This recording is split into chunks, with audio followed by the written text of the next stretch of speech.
il y a un certain nombre d'interrogations que François Hollande doit lever rapidement. La première, c'était cet alignement systématique sur les États-Unis. Je ne vois pas pourquoi systématiquement on est à la traîne derrière les États-Unis dès qu'on prend une décision en matière militaire ou en matière de bombardement.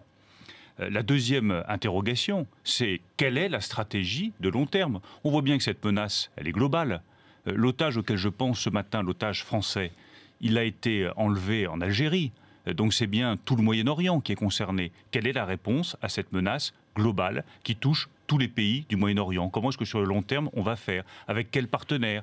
Est-ce que nous allons demander par exemple des éclaircissements à l'Arabie Saoudite, au Qatar, sur les liens qu'ils pourraient avoir avec les islamistes? Ils sont censés être de notre côté, ces États.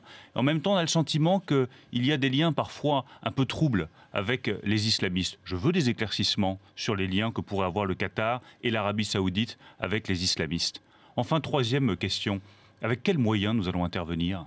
On voit bien aujourd'hui que le budget de la défense, il est très fragile, que les moyens militaires, ils sont insuffisants. Moi, je souhaite une augmentation du budget de la défense, pour que nos armées puissent intervenir sur une menace qui n'est pas là pour 6 mois, pas là pour 1 an, mais qui est là pour des années. Voilà les 3 éclaircissements que je demande à François Hollande.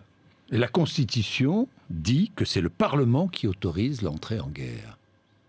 Est-ce qu'un homme seul est mieux placé qu'un Parlement pour décider d'une guerre? Ah, mais je serais tout à fait favorable. Vous êtes favorable à ce qu'on ne décide d'une guerre qu'après un vote des parlementaires? Je serais tout à fait favorable, je l'avais dit lorsqu'il avait été question de frappe en Syrie, à ce que les parlementaires puissent voter sur l'utilisation des armes.